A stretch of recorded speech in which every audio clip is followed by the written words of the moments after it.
So we've been working through the Parame on these gatherings, and so I'm going to talk about the Parame of Energy, our own energy, our own resources of energy. You're hearing about energy in terms of pipelines and our energy footprint, our carbon footprint, and all of that. And we all have our own resources of energy. And how do we steward it? How do we spend our energy? How do we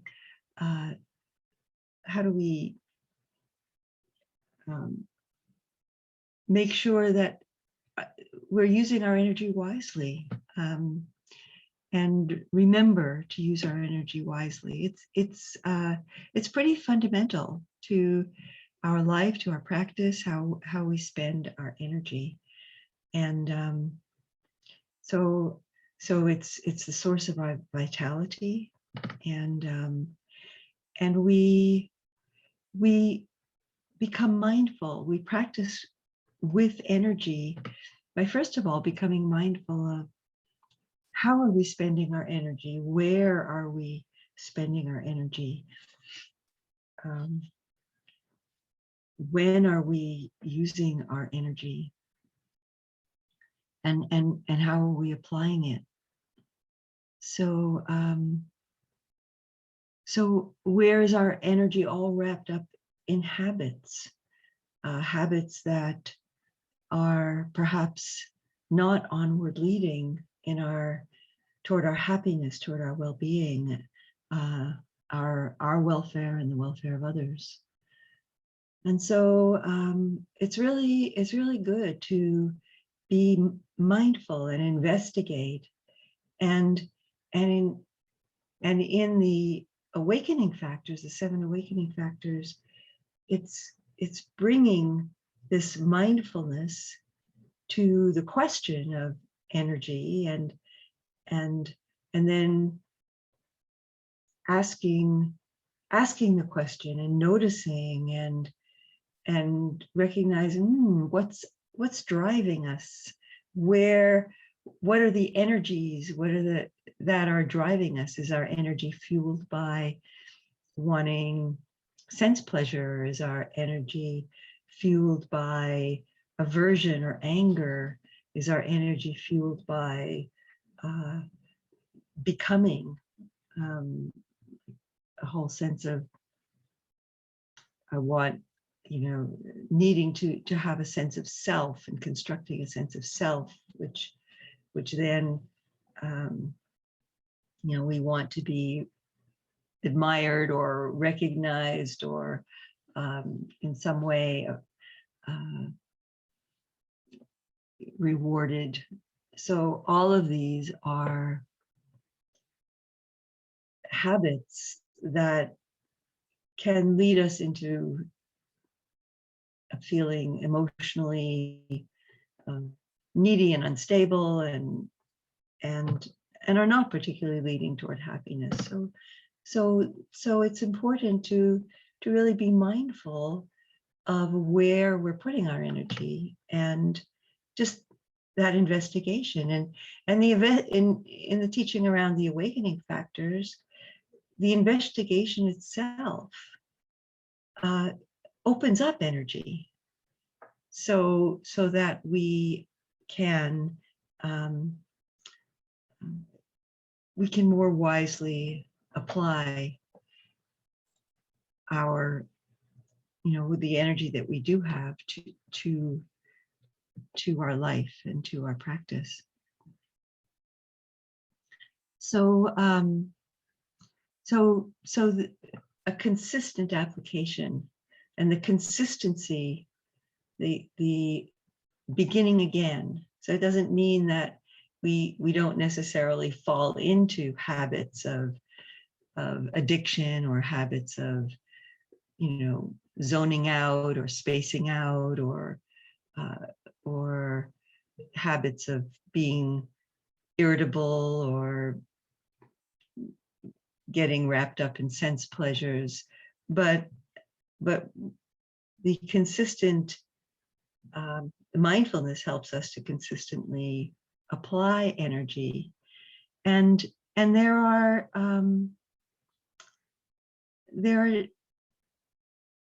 basically two main categories of how we apply energy. So wisely in our practice, and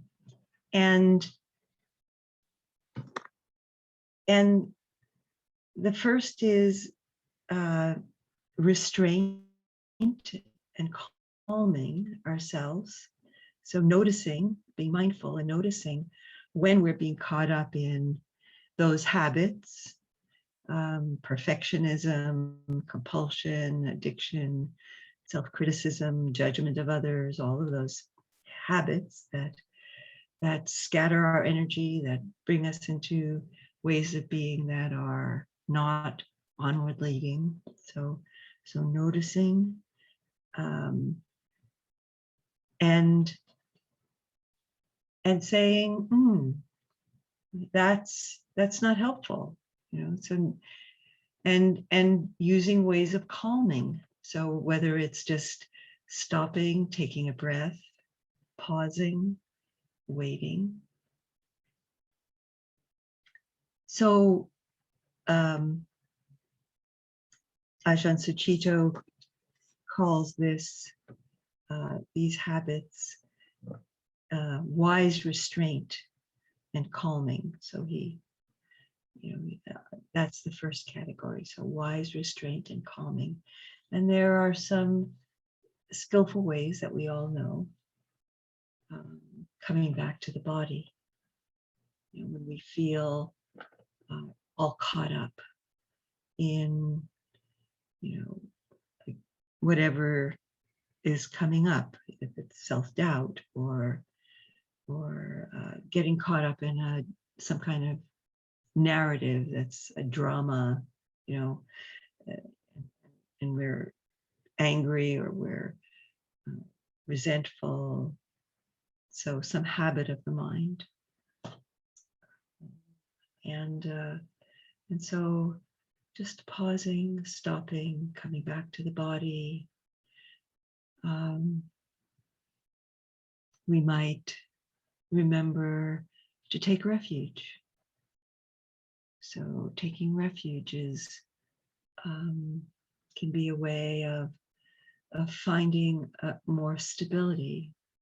Just saying, I remember the refuge of Buddha, which is coming home to my own awake nature, my own aware nature. Remember the Dharma. So just that can be just a phrase from the Dharma, the teachings that really brings us back to being at home in our heart. Like could be a phrase from the Dhammapada, like mind is the forerunner of all conditions of mind. Mind is the forerunner of happiness. Mind is the forerunner of suffering. So reminding us that we have the capacity to address, to turn toward the mind and recognize that it's the mind that is where suffering begins. So that's a phrase that is important to me. Maybe there are phrases that are important to you, that remind you of the Dharma. Maybe there are phrases of the Dharma that you want to put up somewhere that you can see, that you can remember, like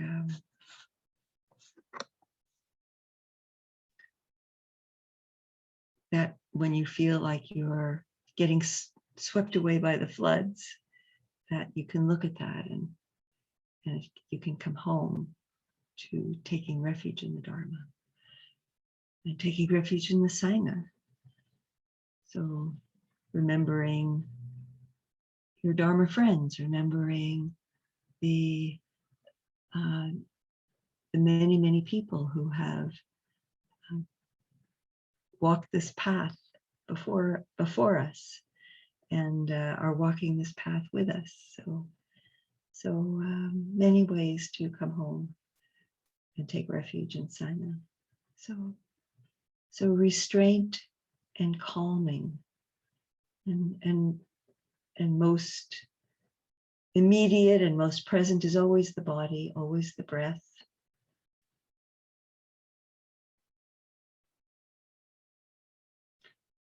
And then inquiry and insight is the second of these major ways of applying energy to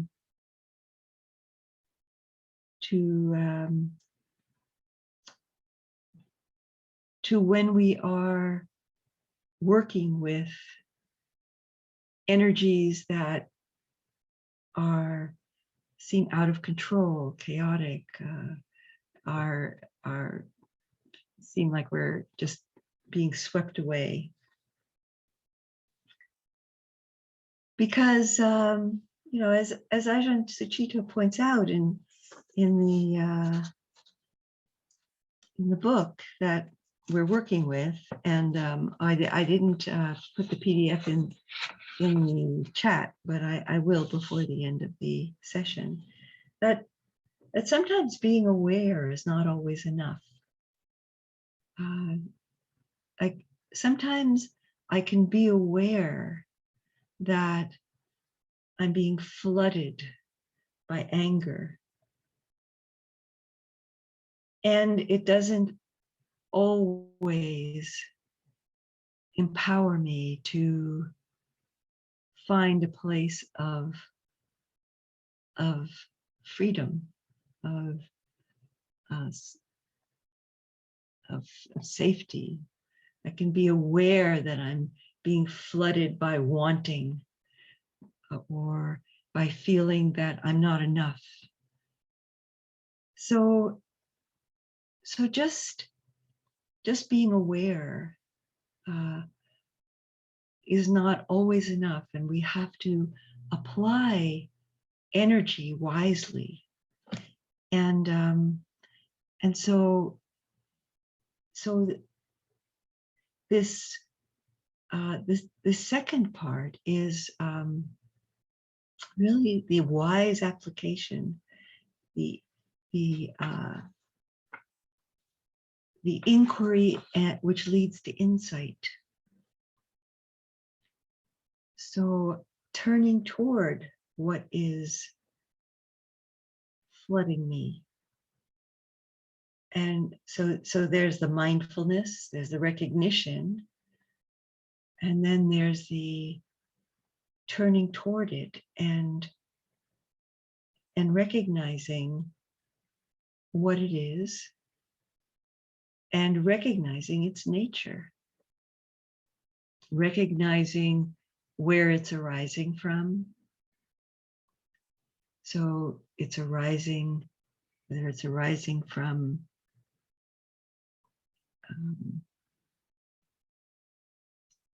grasping after sensory experience, so wanting to just get lost in sensory experience, wanting to push something away, get rid of something, wanting to create a sense of self, or holding on to beliefs that we feel give us some kind of stability through kind of a fundamentalist affirmation that this is what's true, this is what's This is what's always true. So we all do these kinds of things. We all want it to find some kind of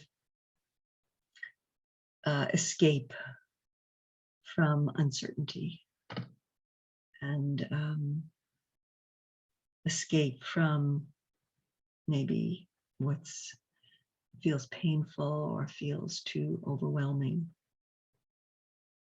So those two main trajectories of application of energy, calming and restraint, and an inquiry and investigation, these are explicated in detail in 4 steps, the 4 right efforts that the Buddha calls them, which is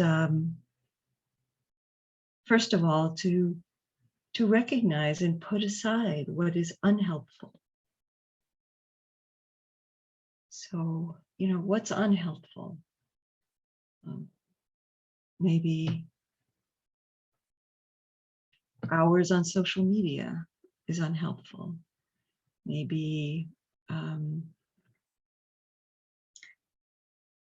binge watching is unhelpful. Maybe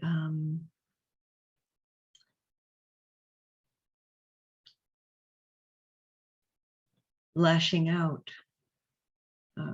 when you feel tired and frustrated, lashing out at somebody in your space or in your work environment is unhelpful. So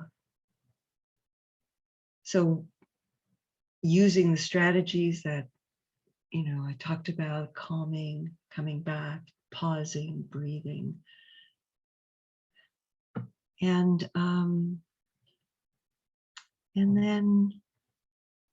then to continue to guard the mind and really notice when those unhelpful tendencies, those unhelpful habits are arising. So those are the 2 first steps of abandoning or letting go or putting aside or recognizing and not following what is unhelpful in our lives. And then establishing what is good and helpful. So cultivating, using our energy, applying our energy to cultivate a kind heart, to cultivate mindfulness, to cultivate helpful habits like, I'm gonna, even if it's just for 5 minutes, I'm gonna take a seat every day and come to the body and breathe. So establishing that helpful pattern of just pausing in my life and breathing, giving space, honoring what is helpful and good and supportive to my practice, and then encouraging those skillful influences. So gathering together with others who want to make space in our lives for what is helpful and wise, and so that's really so noticing and turning toward what is skillful and onward leading, and then really working, applying our energy to cultivating morality, cultivating kindness, cultivating compassion, cultivating awareness of where socially, politically, we are using our privilege, the abundance of our resources, and others are suffering. And and putting some energy into trying to bring equity and inclusion and a social justice in ways that make sense to us, in ways that we really want to continue and build on, acknowledging, how am I, if it, do I have privilege in this society, whether it's by virtue of race or class or just unearned opportunity. How can I open the doors for more to people who are, in whatever ways excluded, whether it's by ability, disability, visible or invisible. How can we bring more equity? So these are also ways that we can apply our energy in our lives. Our practice is always about widening circles, not only about our own well-being, but always our welfare and the welfare of all beings. So I'd like to take a few minutes to open to comments. Anybody has comments? I'm going to pause the recording for a moment.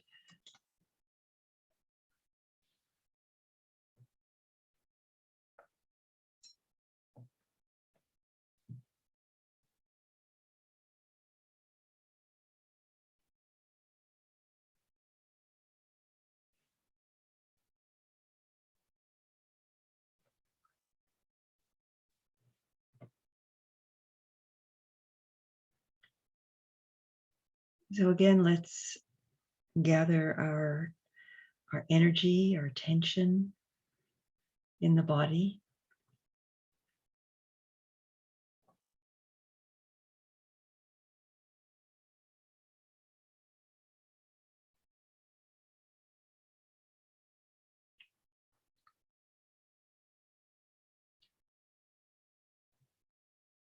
And I invite you to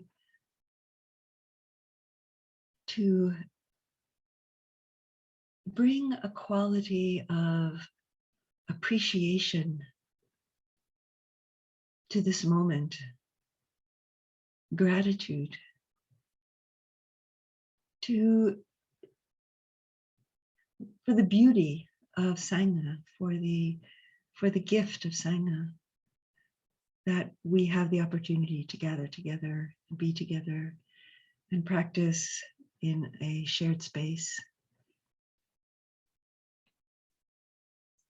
So as you feel the body sitting, lying down, or standing, however you're comported on the earth, that we bring a gratitude and appreciation for this.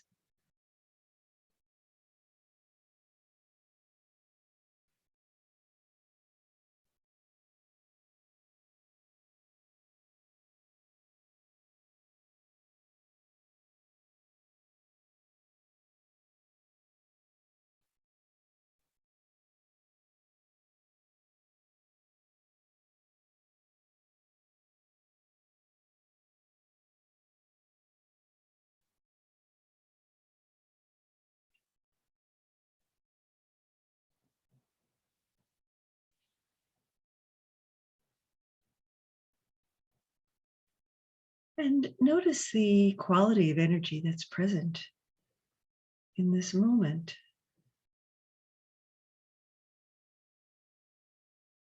Does the energy feel scattered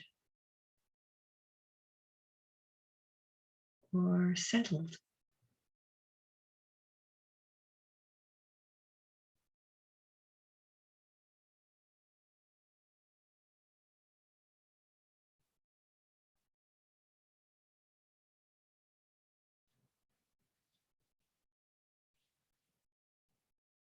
And if the energy feels scattered,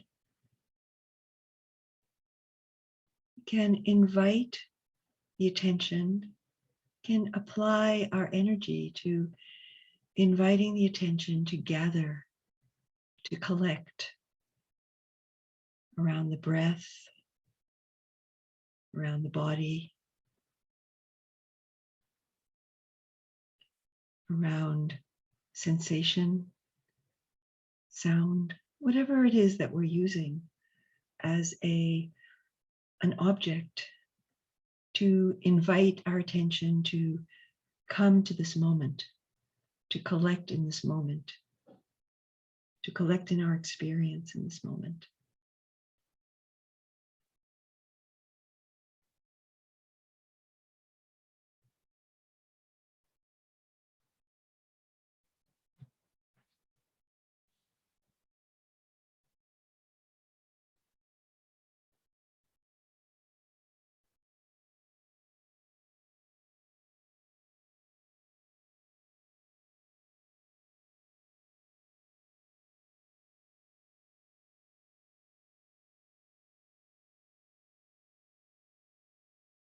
So the real application of energy is to keep coming back and beginning again.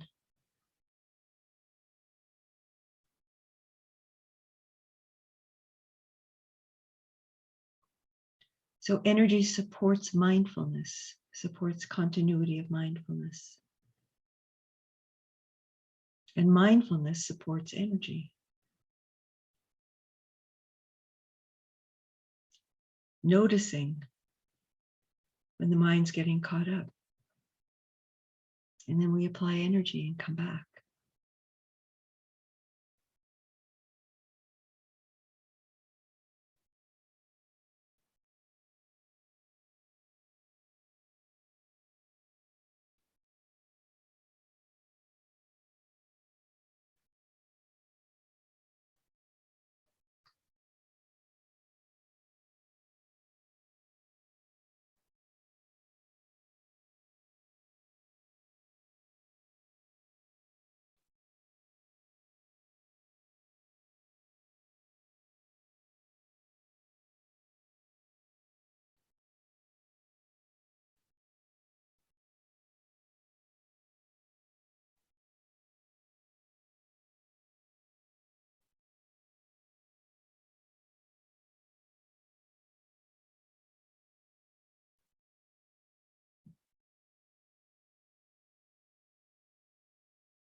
Bringing inquiry or investigation also supports this coming back. When we notice that the mind has drifted off, then investigation can notice what is the pattern, the habit pattern that the mind has gotten caught up in.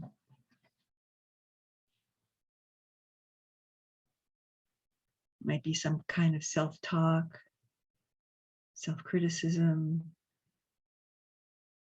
might be sense desire, it might be irritation or impatience.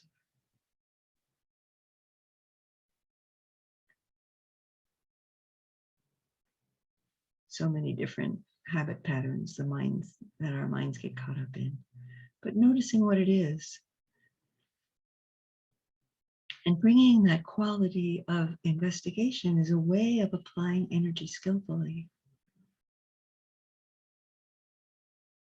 So noticing how, say, if it's self-doubt, self-criticism, how does that feel in the body?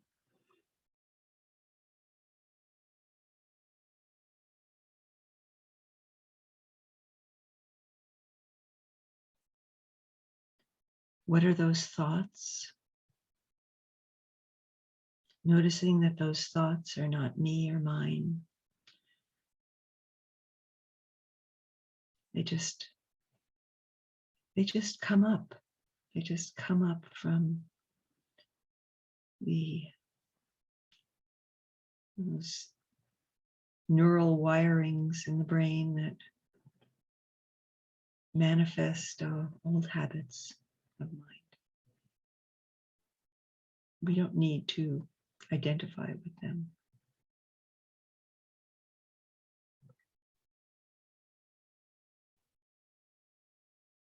And we can notice that when we don't keep feeding them to identification, that they loosen, that they pass away.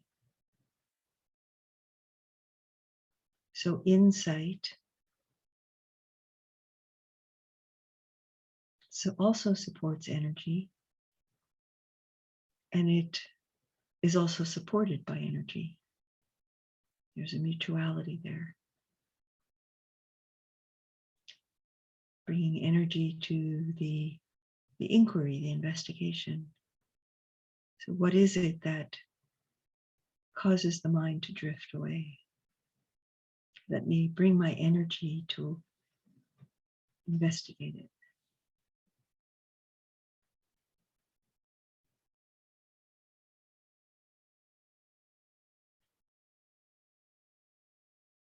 And insight arises. Oh, yeah, it's the same old song. Keeps coming back.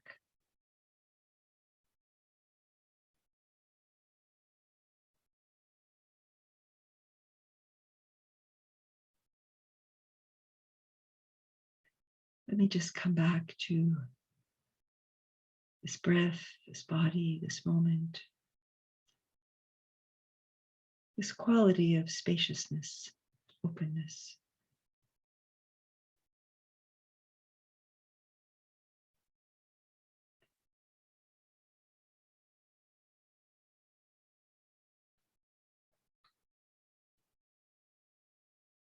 Explore how you apply energy wisely in your sitting with kindness, with curiosity.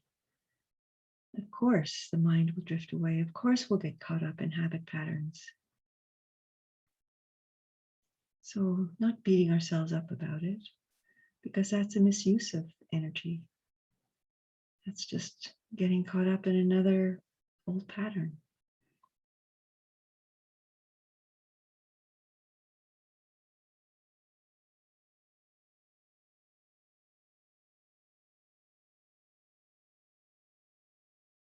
Coming back to feeling the breath, feeling the body, and resting. If the mind is, if the attention is settling, if the attention is stabilizing, simply resting in presence, in mindfulness of awareness, mindfulness of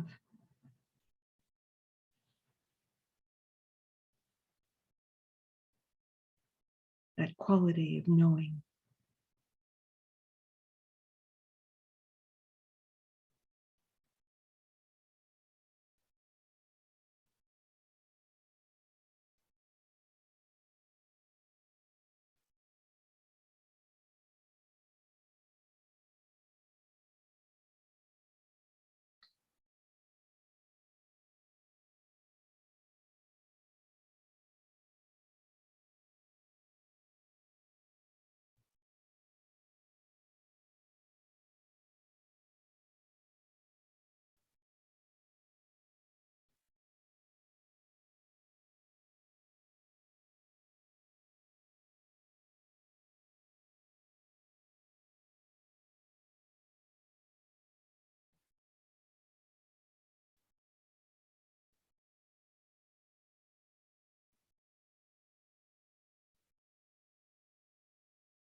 Let's dedicate the blessings of our practice and the blessings of our lives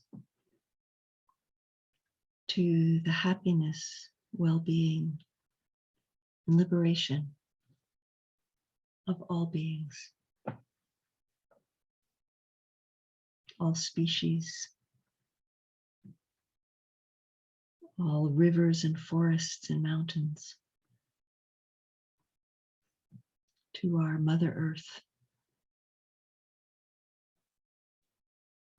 May we honor and protect her with all of our energy.